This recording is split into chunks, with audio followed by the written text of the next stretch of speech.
Hello and good morning friends, welcome to CEC Live Lectures. Dear friends, today in this session we would be continuing further with our series on gender and education. Dear friends, today we would be talking on women education in ancient India, and for this discussion we have once again with us in our studios Dr. Shruti Whip. Dr. Shruti Whip is Assistant Professor in Department of History, PGDAV Evening College, University of Delhi. Dr. Whip has immense experience and she has contributed immensely in the field of academics, and she believes in giving most of her knowledge to the students, and through the live platform she always enlightens us with her knowledge. Friends, if you want to ask questions from Dr. Shruti Whip on today's topic, then do call us through our toll-free number. Our number is 1800110430. I repeat, our number is 1800110430. I humbly request you to call in the last 10 minutes of the lecture for the easy delivery of the lecture, and yes, we promise to give answers to your questions as usual. So let's welcome our guest, Dr. Shruti Whip, and let's be enlightened today also through her. Hello ma'am, welcome to the lecture. Hello Geetika. Thanks for giving me this opportunity to be with the viewers once again, and welcome back viewers. Today, as Geetika just told you, we would be discussing the development of education, the progress of women education particularly during the ancient period of India's history. Now, though this topic began with a discussion of the contemporary times and what is the relevance of this topic and why one has to be particularly interested and discuss issues of gender and education, but it is also relevant for us to delve into our past, because the present status that women have today partly owes its origin to the past. Therefore, when we are looking at our past traditions, customs, past times, we would also be specifically discussing various parameters related to education.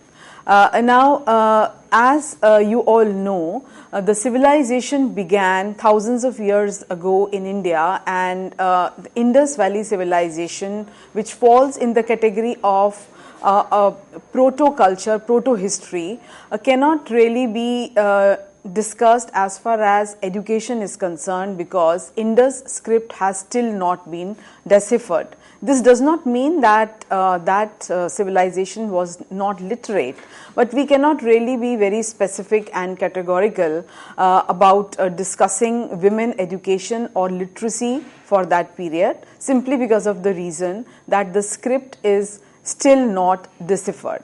So therefore, we would be focusing more on the Vedic civilization, and particularly the Rig Vedic and the later Vedic period onwards, and then we would be going on till medieval India and trying to analyze different phases while focusing on important developments and conjunctions that took place. So therefore, beginning our discussion on the Vedic period, that is roughly beginning from 1500 BCE to 600 BCE.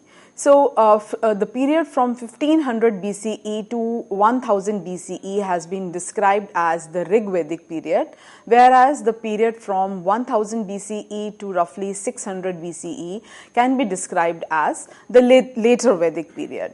Now, around 1500 BCE, speakers of Indo-European languages gradually started infiltrating the Indian subcontinent, and these people referred to themselves as Arya or Aryan, and as historians do not have much archaeological evidence for this particular era, they rely on the sacred books of hymns that were composed by Aryans, and these sacred books, as you all know, are known as Vedas, the four Vedas. Hence, this lecture will refer to the Vedic civilization and the textual references also that give us some insight into the issue of status of women. Now, coming to the issue of language and religion, it is also particularly interesting to know about the linguistic identity of Aryan people, the evolution of Sanskrit language, then the important literary pieces that emerged like Vedas and Upanishads, as well as the ancient religious system. So these are the various rubrics which can help us in understanding the issue of women education as well as the status of women. During the Rig Vedic period, the society had certainly left behind the state of food gathering and hunting, and women held a position of honor to some extent, as her participation was found to be necessary in the production process. During this age, the husband and wife were called dampati, indicative of some kind of egalitarian principles that were still possible in the society, and in this the relations between the sexes were based on reciprocity and autonomy in their specific spheres of activity. However, this cannot really be categorically proved in case of women, as origin of patriarchy had also started during this period itself. They took part in the sacrificial rites, that is, both men and women took part in sacrificial rites.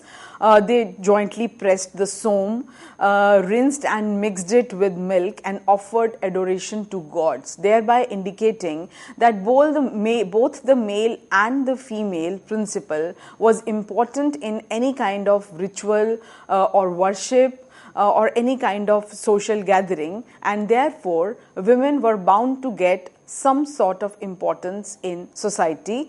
And since Aryan civilization was also about the Vedas, and these Vedas were not being developed in the written form, it was the oral transmission of hymns from one generation to another. So therefore the correct pronunciation was also very important, and it is in this context that women education, some kind of formal training so that they could speak properly, they could recite the shlokas in the best possible manner, was considered as a very important part of their training.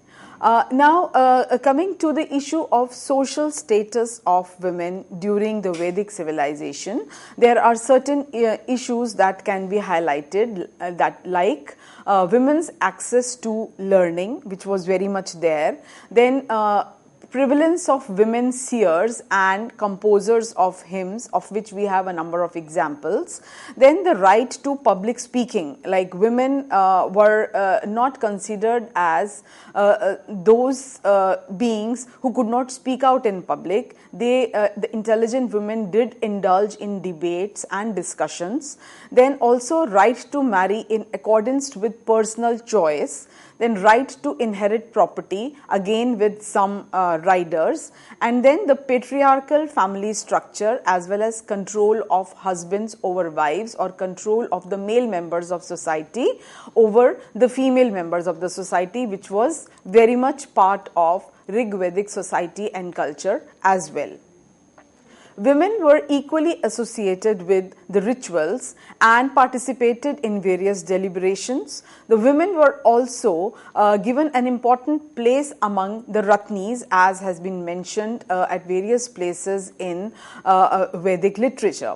Then during the later Vedic period, women came to be initiated into the Vedic studies after the Upanayana ceremony. However, this Upanayana ceremony also soon became discontinued in case of women. There are textual references in the epics like Ramayana and Mahabharata which attest to the existence of the prevalence of education among women, particularly women belonging to royalty. For example, Sita was described as offering the Sandhya prayers, and the women were not considered an obstacle in the path of the religion or cultural accomplishments, and in fact her presence and cooperation was considered as essential and necessary in various religious rites as well as ceremonies. In fact, the one who is not married is considered not competent enough to offer ritual rites and ceremonies. So therefore, in order to become part of these various ceremonial oblations and Vedic performances, religion also entailed the issue of marriage. It made the institution of marriage kind of compulsory and a universal phenomenon, though of course there were some exceptions to this general norm also. Now we can give a reference of Brihadaranyaka Upanishad, where a particular mantra was prescribed to beget a learned daughter. So therefore, this shows that educated daughters were much sought after, and it was considered as a matter of joy to be bestowed with a learned daughter, which shows that the doorways to education were open to women. And we have examples like Gargi and Maitreyi, who distinguished themselves in Brahma Vidya, which was the highest kind of knowledge that was available at that time. And in the Griha Sutras also, which is again a separate category of Vedic literature, there are several mantras that were to be recited by women, and the commentary on Gobhila Griha Sutras states that the female folk should be taught, they should be imparted such kind of knowledge that they can also participate in Agnihotra sacrifice. And those women who were not formally trained in that kind of knowledge, they could not have participated in Agnihotra sacrifice, which was considered a very important part of a householder's religious duty. Then a number of other references also to female education that can be found out. For example, both Panini and Patanjali, they refer to women being admitted to the Vedic courses of study. A woman student of the Katha school was known as Kathi, and the Rig Vedic Bahavricha school was called Bahavrichi. So these references again indicate that female education was very much prevalent. Female students were also admitted to the study of Mimamsa, a specific kind of a philosophical tradition, and the one who studied Mimamsa Sutra of the sage Kasakritsna is called Kasakritsna. So therefore, again indicating that this kind of knowledge was definitely available for women students as well. There were Chhatris, that is lady students, as well as Upadhyayis, that is lady teachers. So the availability of these kind of words in textual references points to the direction of prevalent phase of women education, and it is not as if women education is something that was initiated by the British rulers in India during the course of their colonial rule over India. There were a lot of women who were composers of Rig Vedic hymns. For example, Gargi and Maitreyi were looked upon as the leading philosophers of the time as well as composers of the hymns. As regarded the women's education, it should be noted that as marriage was obligatory for girls, most of them married at puberty, and only a few were able to continue their studies after their marriage. However, various women belonging to royalty continued their education even after marriage, and there are textual references to prove this. For example, Sita. Then there were two categories of educated women that could be distinguished on the basis of their being married or being unmarried. For example, Sadhyo Vadhus were the married women who were still engaged in education, and they were quite literate. And then there were Brahma Vadinis who preferred to remain unmarried and pursue education. The education of the Sadhyo Vadhus comprised the study of important Vedic hymns which were necessary for day-to-day performances of yajnas, sacrifices. For example, Kausalya, Tara, Sita, they all indulged in this kind of a regular training. Then the Brahmavadinis, as I just told you, they preferred to remain unmarried and they dedicated themselves to Vedic studies, sacrifices, penances, and examples of these kind of women like Vedavati and Swayamprabha are there in Uttarakhand. Now, coming to the issue of ashrama education, a question that arises is that since it was the ashramas which were abode of education in ancient India, particularly during the Vedic period, so did women have access to such ashrama schools, or it was the education was imparted to them only in their domestic spheres? The epics like Ramayana and Mahabharata do show that the ashramas of those times had many well educated, well groomed female inmates as well as teachers who were dedicated to the service of humanity as well as spiritualism, and they were engaged in theological studies. Now, this is not to say that we can freely or without any bias use Ramayana and Mahabharata as textual references, but definitely they do give us some kind of a suggestive framework, and even if we do not believe these references to be true to what they are depicting, we can definitely draw out a few implications and conclusions based on the repeated usage of certain references and incidents. Swayamprabha, who was the daughter of Meru Savarni, lived in her father's ashram near the hill fort of Raksabila. She was herself a companion of Hema, who was herself an expert and an accomplished singer and dancer. And the fort and the palace of Rakshabila, which Hema had acquired by her marriage, was managed on her behalf by Swayamprabha. So this kind of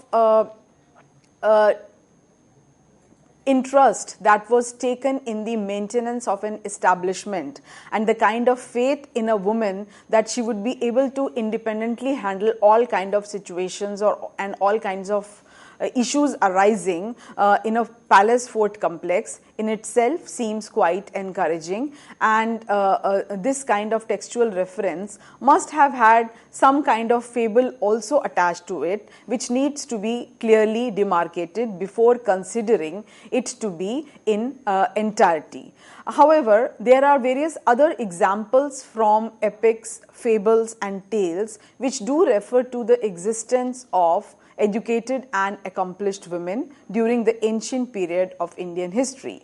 For example, Hanuman's search party of Vanaras found in Swayamprabha an elderly and a beautiful spinster in the garb of a tapasi, who was clad in bark and deer skin.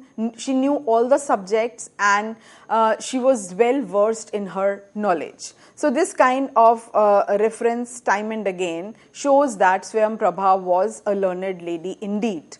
Hema herself, apart from the musical and artistic accomplishments, must have been educated, which again has many textual references. Meru Savarni's ashrama, grown up married girls were taught ordinary subjects as well as arts. So therefore the ashrama that was patronized, that was taken care of by Meru Savarni was no ordinary ashrama, and here many grown-up girls also used to come and stay and imbibe knowledge, not only in ordinary subjects but also arts. So therefore, this opens the door to a further level of inquiry. Then another prototype of Swayamprabha was Vedavati, whose account is given in length again in the Uttarakhand. Her father Kusadhwaja himself was a learned ruler who himself had become a Brahmarshi or a Vedic teacher. and he was always engaged in Vedic discourse, that is Vedabhyas. So he named his daughter also Vedavati, and who grew up to be Vanmai, that is an embodiment of learning and one who inhabited the forest. And after her father's death, Vedavati continued the life of a religious disciple in the ashrama, quite close to the Himalayas in the Mithila country. And she was also clad in deer skin and wore matted locks. So she refused to live a cultured life of royalty, and she was employed in the manners of rishis, always in study and learning. So these kind of exceptions are definitely found even during the ancient period of Indian history, and there are some references to these kind of women in epics as well. Another example is that of Ahilya, who was placed in the charge of Gautama at his ashram, and who after many years of training and study sent her back to the parents when she was fully trained. Then Gautama's ashram had been a co-educational institution. So this solves another query that whether the ashramas were open to girls or not.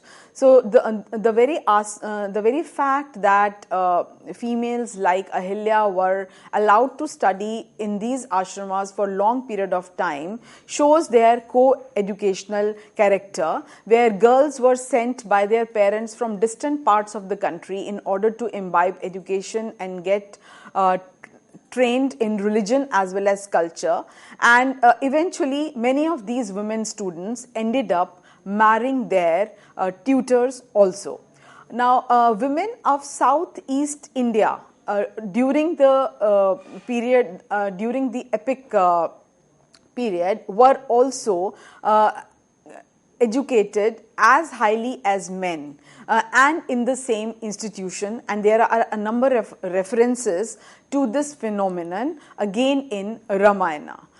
They could attain a wide reputation for learning and influence in the outside world, and also some of them ended up being in charges of the ashrams. They tried to secure a revival of its prosperity by enlisting the support of princes from other regions. So therefore, these women teachers or women protagonists who were kind of in charge of an ashram had to generate their resources so that ashrama education could continue. And it is in this context that one can also give an example of Sabri, who had dedicated her whole life to the service of her school, and she seems to have desired sympathy of Lord Ram, not because she was in complete awe or out of religious vigor or spirituality, but partly to ensure the continuity and revival of her school, because the school was old and dwindling and it needed royal patronage. So this princely patronage was definitely much sought after, which promoted many women like Sabri to look forward to the royal princess. And there was also the issue of continuity of female education, which was always at the back of mind of such female upadhyayis. Now, time and again, Ramayana has projected Sita as the model woman of the age, and this was not only due to her beauty or her accomplishments, but partly due to her education. And greater part of Sita's education was after her marriage, and it was influenced partly by her family, by her mother-in-law as well as her husband, and also the fact that she had to undergo long periods of exile and she was away from the court. She was in the vicinity of the ashramas, and therefore that kind of exposure must have helped Sita in attaining some kind of educational accomplishment. But here again, a point that comes to one's mind is that even before marriage, Sita must have been taught in some basic principles, some basic mantras, and it is from henceforth that the education of those women who were willing to continue their education was possible, and it also indicates a general level of well-bred ladies. But here one point that must be made is that one cannot generalize this kind of women education for all category of women. Of course, women belonging to the marginalized sections of society, the poor women belonging to the lower castes did not have such an access to education, and even women belonging to the householders family, the middle class, also were more or less deprived, as there was no one to champion their cause of education. Now, coming to the issue of Vedic civilization and how there were various developments that were taking place from 1500 BCE onwards, here one can give a brief reference to the formation of state and how it brought about resultant changes in society and economy. So therefore, gradually there was an evolution from a tribe or a clan or a jana to Janapada. So the creation of Janapada, or a regional territory from tribe, was a major transformation that came about during the later Vedic period. So the semi-nomadic pastoralism of the Rig Vedic period gradually gave way to some kind of settled life of the later Vedic period, and soon the chief of the ruling Kshatriya lineage came to be the head of the Janapada, who came to be known as the Raja, and later on a number of titles were assumed by the ruler.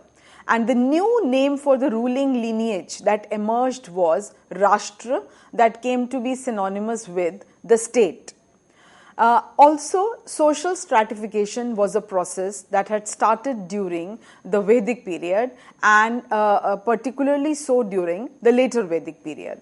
The geographic expansion of Aryan civilization from Indus Valley to Gangetic Plain gradually brought about a much larger area of India, particularly northern India, under the Vedic civilization and culture.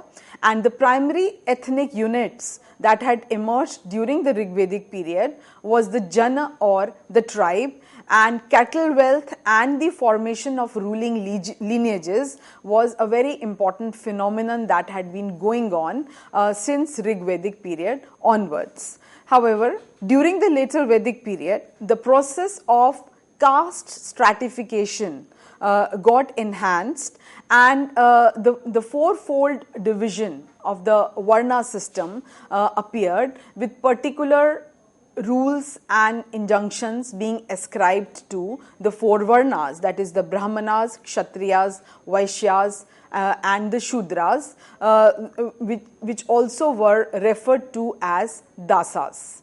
Now, having discussed the progress of India's past from Rig Vedic period to later Vedic period, I would now take a short break, and then I would resume the lecture talking about the material milieu and the further changes that started coming about during the Vedic period.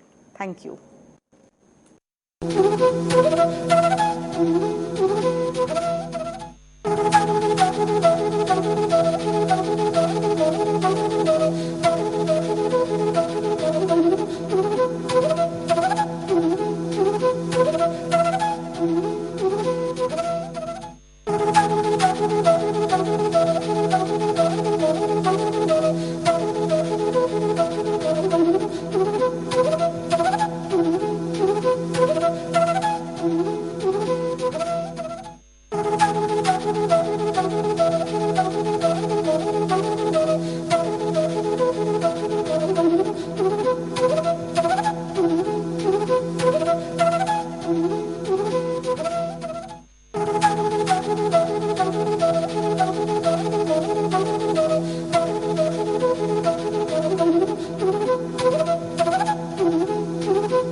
welcome back. We were discussing on the changes that were coming about during the later Vedic period. A major change that started coming about with the use of iron tools was a shift to settled agricultural life and the clearing of forests, which was made possible due to clearing of forests on a very large scale in the Indo-Gangetic plain. This not only brought about a beginning of agrarian civilization and a sedentary kind of a life, but also after the Vedic period, from 600 BCE onwards, there was a rise of urban centers, which is described as the period of second urbanization, because the first urbanization was the Indus Valley civilization, because that was an urban civilization, and then after that the Vedic civilization was considered as an agrarian civilization, which was not really about urban centers or urbanization. So therefore, with these changes, there also now came about changes in the concept of state, the concept of the authority of the ruler, the concept of authority of the male members of the family, the head of the family, and the smritis, that is the literature of the smritis, they gradually refer to the fact that there was a dilution in the principle of female education from post-Vedic period onwards or from later Vedic period onwards. So therefore, the right of women for initiation to Vedic studies through Upanyana was now discontinued by 500 BCE. There are textual references which mention that women need not have Upanyana ceremony because they have the custom of marriage, and women who get married need not get Upanyana ceremony. And by the time of the Smritis, their education came to be limited to domestic and vocational studies only. Now this is again a very important change that all the students of gender and history must know about, that how it was during the course of the later Vedic period onwards itself, and from 600 BCE onwards itself, that there was now a disjunction that was being made about what needs to be male education and what needs to be female education, and that both of them need to be taken care of separately. So therefore, there was a discussion about a different kind of curriculum that should exist for women, those who have to be educated, and this curriculum would definitely be more associated with domesticity. It would be more associated with their becoming good housewives and performing their wifely functions in a better way. And therefore, by the time India was experiencing the foreign invasions, also during the course of 4th and 3rd century BCE, these kind of changes started appearing in Indian society as well. Now 600 BCE, which can be described as the period of the second urbanization, the beginning of Mahajanapadas, territorial states, and there was existence of 16 Mahajanapadas, the early kingdoms, which we can describe them as. Now in these kingdoms, there was lot of emphasis on particular kind of sacrifices like the horse sacrifice, the Ashwamedha sacrifice, which referred to the conquest of the region by the ruler of a particular state. And also there was a lot of textual reference that one finds about the existence of Kali Yuga, means catastrophe that was going to befall on this universe due to breaking down of caste norms, breaking down of social norms, breaking down of caste rules. And it was in this period of Kali Yuga that it was decided that one needed very strong monarchy. So therefore, kingship had to be all powerful, all pervasive, and the idea of Varnashram Dharma had to be upheld so that there was no more fusion between the lower castes and the upper castes, particularly so in the background of foreign invasions and intermixing of racial intermixing as well as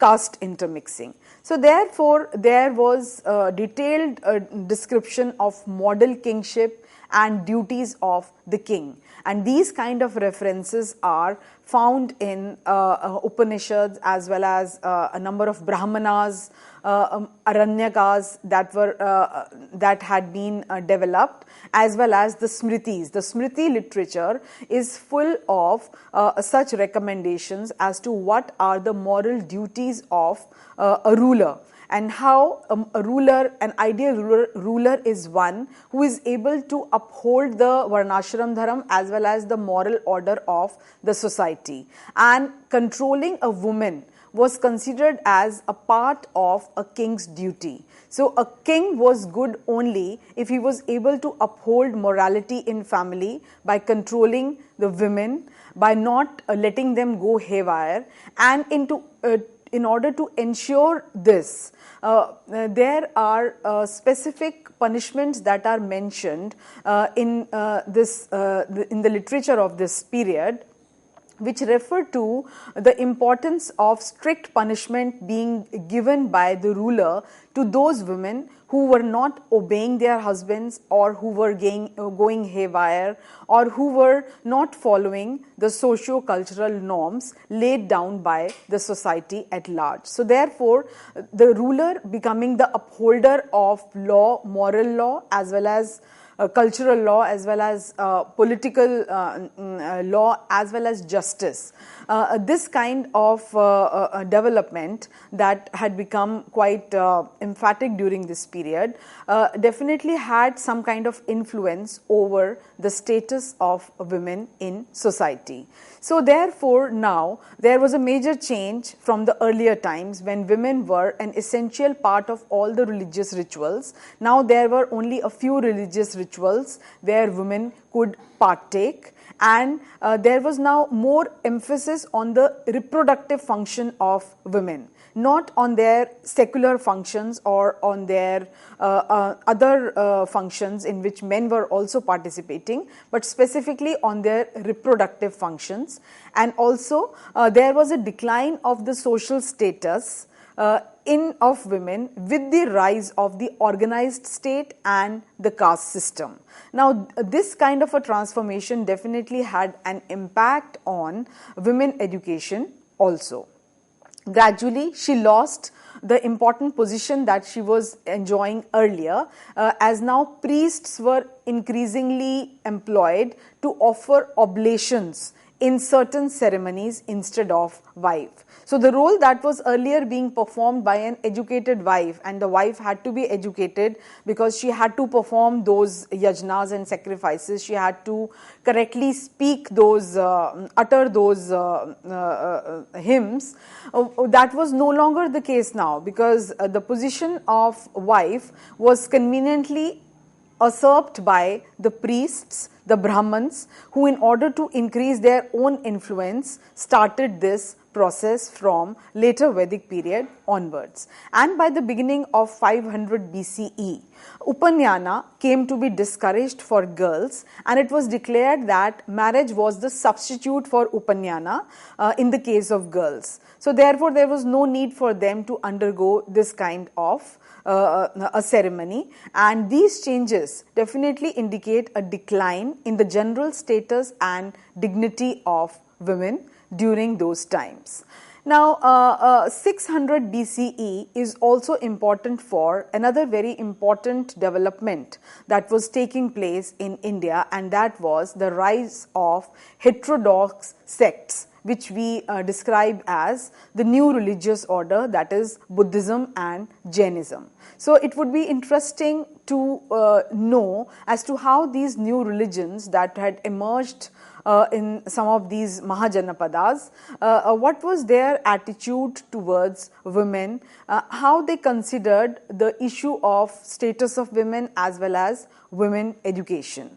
The attitude of Buddha, of course, was more egalitarian towards the larger society, and he had opened the gates of his religious order to the marginalized sections of society, the lower castes, as well as women. But there are many textual references in Vinay Pittaka and Sutta Pittaka which refer to the fact that Buddha considered women in no way different, though he had granted women right to admission in the monastic order.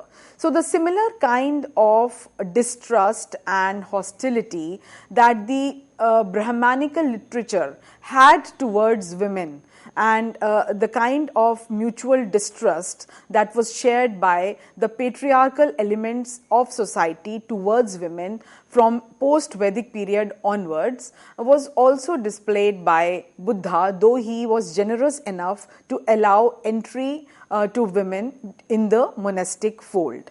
And here I would also give reference to Theri Gathas. These were the songs of nuns that do give us an idea as to kind of lives women were leading during the course of 6th century to 3rd century BCE, and also till 1st century AD, because many of these Theri Gathas were composed during this period.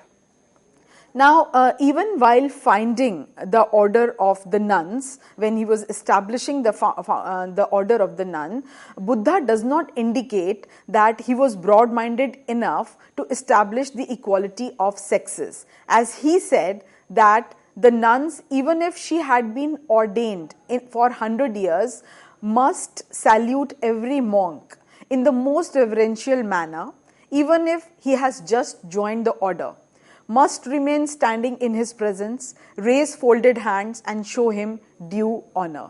So this kind of strict discipline that was expected of nuns shows that though Buddha had allowed them entry, but there were certain inegalitarian principles that he could not really counter, and in fact he was of the opinion that a woman by birth is at much lower pedestal as compared to a male. Therefore, a nun, a female nun who is even 100 years, senior to a male monk, must stand as soon as a male monk enters, even if he is a new he has been initiated recently. So look at the kind of discrimination and discriminatory advice that was given by Buddha to the nuns of his monastic order to always stand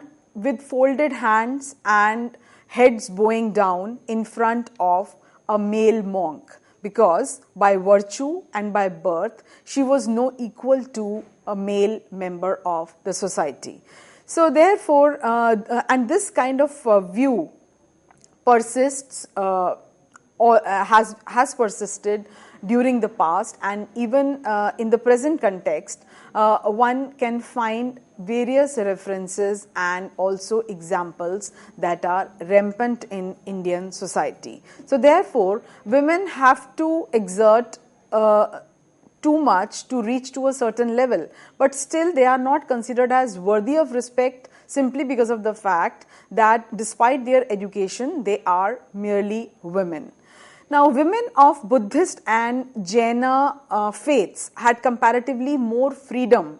This can be stated emphatically that they had more freedom to pursue the path of knowledge, because womanhood was no bar to salvation as per these respective religions. So at least that kind of benefit was available to women, and therefore we find a large number of women, in addition to people belonging to the lower caste, the marginalized sections of society, having converted to these new religions. Now from Ashokan times, we find women becoming preceptors and nuns increasingly, and even going outside India for teaching Buddhism.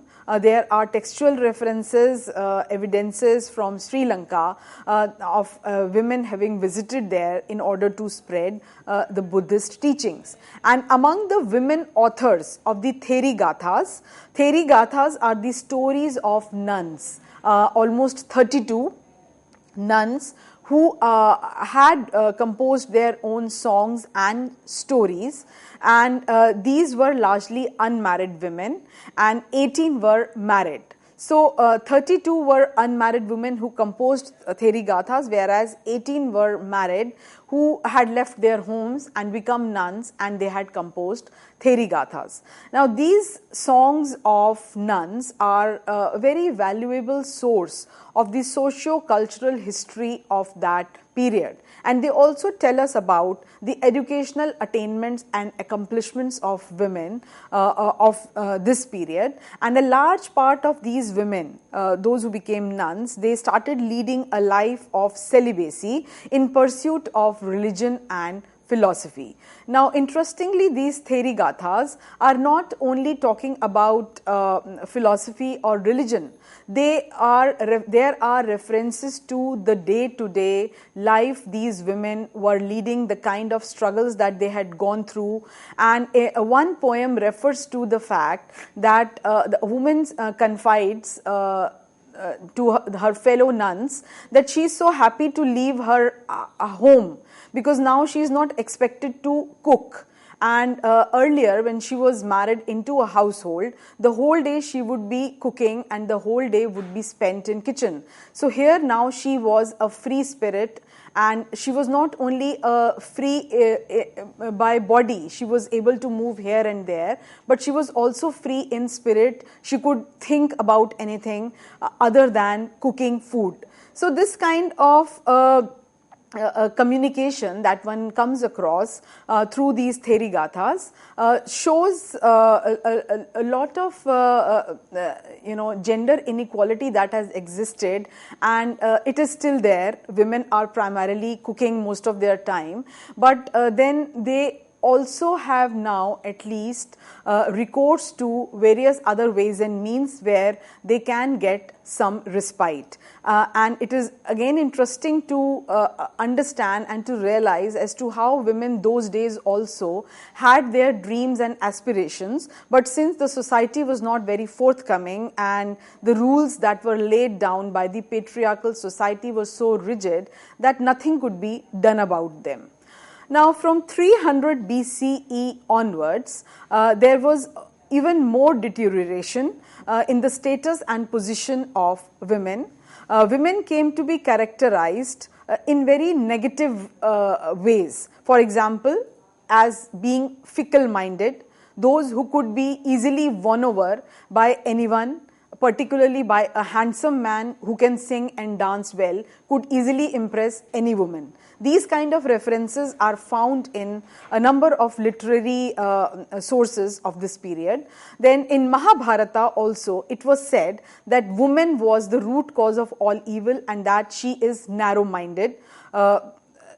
This may probably indicate society's lack of confidence in the nature of women, though it was forthright in idealizing womanhood and recognizing women as symbols of purity, righteousness, and spirituality, the examples of which were many, for example, Tara, Sita, Draupadi, Ahilya, Mandodari, etc.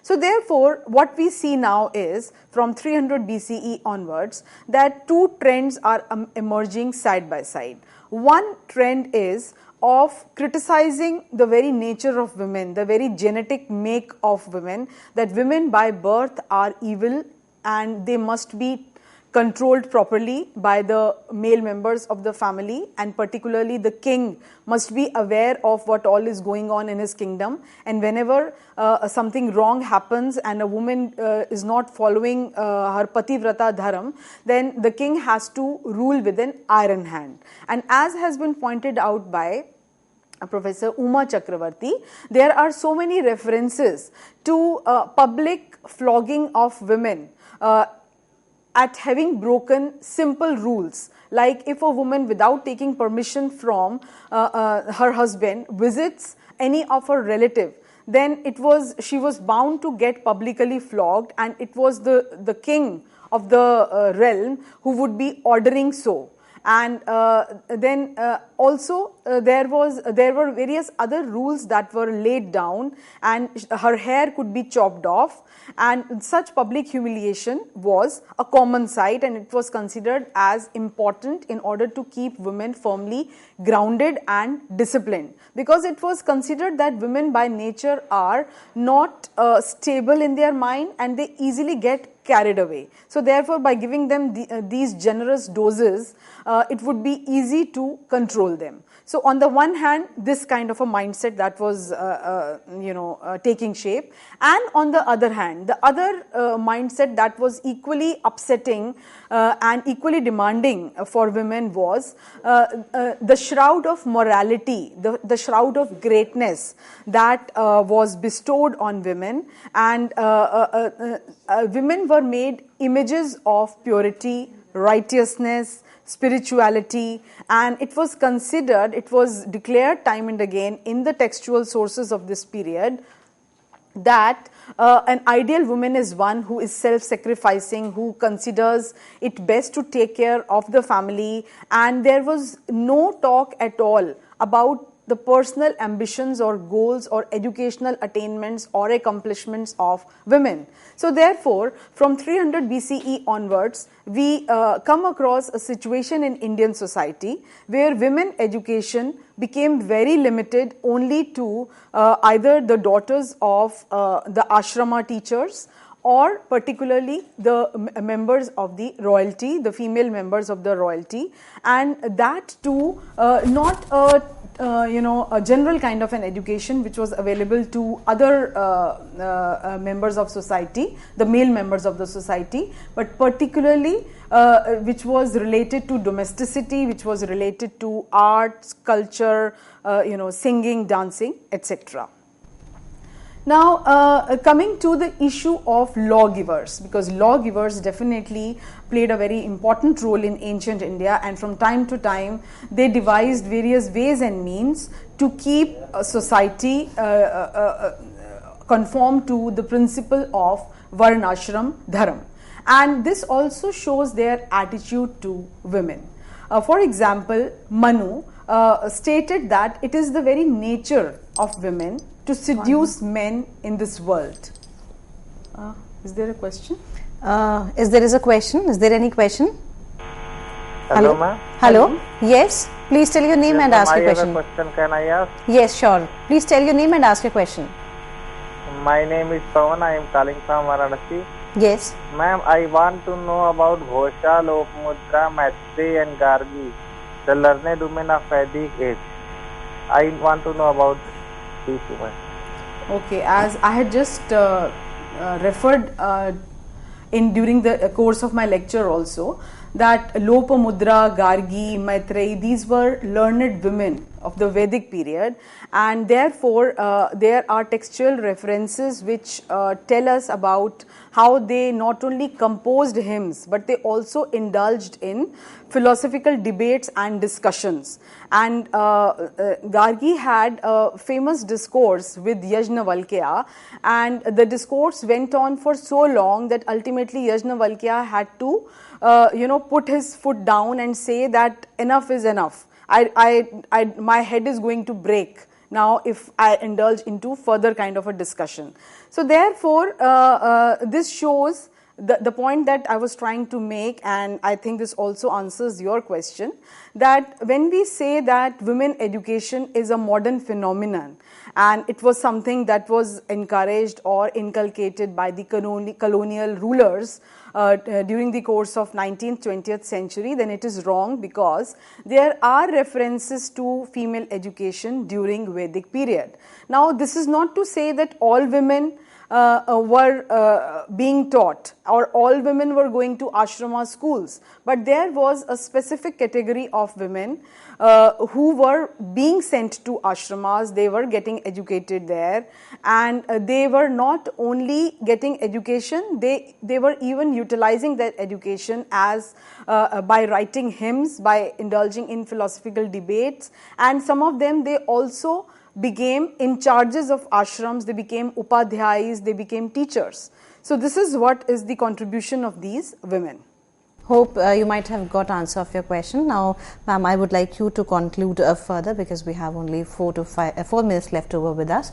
So let's go for the conclusion. Okay. So I was discussing the role played by the lawgivers in shaping the attitude to women during the ancient period.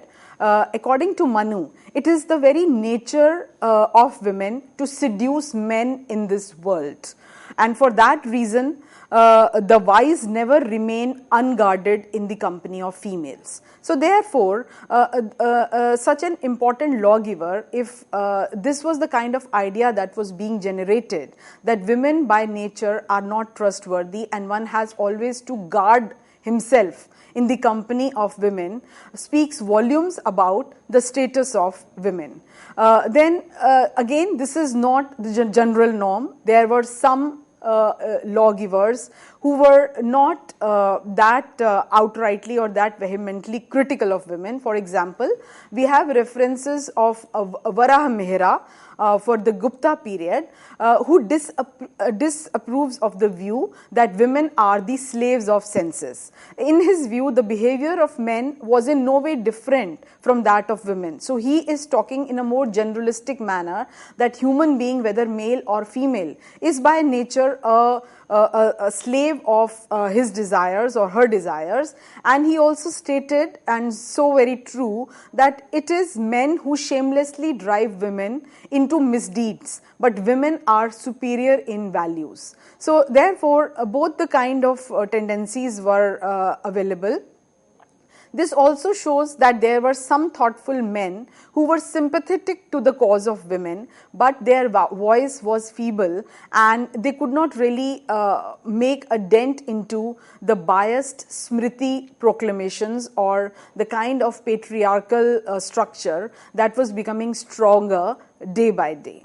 Now, with this, I would like to take a break, because the next period that we would be talking about would be Gupta and post-Gupta period, which in itself is a separate phase altogether, and therefore we would be discussing some more difficult challenges that appeared for women during this period, and also discuss as to how there was a break from the past as far as the status of women was concerned. Thank you. I think we should take a caller, though we have completed the session. Yes, friend, if you have any question, please do ask. Hello. Hello. Ma'am नमस्कार. नमस्कार जी, अपना प्रश्न पूछें जल्दी से. Ma'am ये पूछना था मुझे, जैसे नेट की प्रिपरेशन करनी है इंग्लिश लिटरेचर से. जी थोड़ा सा तेज बोले. हैं जी. जी बताएं, अपना नाम बताएं और अपना प्रश्न थोड़ा तेजी से. रोबिन नाम है मेरा, मैं देहरादून से बोल रहा हूँ. जी जी, प्रश्न पूछें. हैं जी. प्रश्न, आपका कोई प्रश्न है तो पूछें जल्दी से. क्वेश्चन मेरा ये है कि मुझे जैसे नेट की प्रिपरेशन करनी है तो खाली ये वीडियो से हो जाएगा या बुक प्रोवाइड होती है इसके लिए ना, मैं देख रहा था. जी, हमारी यही कोशिश रहती है कि हम आपको उचित सामग्री उपलब्ध कराएं. आप यूट्यूब पर CEC के जितने भी लेक्चर्स हैं देख सकते हैं. उम्मीद करते हैं कि आपको ये हेल्प करेंगे आपके क्वेश्चंस का जवाब देने में और आपको नेट की प्रिपरेशन करने में. हमारी यही कोशिश है. Thank you dear friend. एक सेकंड मैं भी बताऊंगी आपको कि इसमें नेट की प्रिपरेशन के लिए इसका मटेरियल आता है, तो आप वो मटेरियल ज़रूर पढ़ें. बट हाँ, आपको लेक्चर से आइडियाज़ मिल जाते हैं, आपको थॉट प्रोसेस पता चलते हैं, और टेक्सचुअल नॉलेज तो बहुत ज़रूरी है. तो विजुअल नॉलेज के अलावा मेरा यही सजेशन है कि आप कुछ बेसिक बुक्स जो हैं, जिस भी सब्जेक्ट में आप तैयारी करना चाहते हैं, वो बेसिक बुक्स ज़रूर पढ़ें.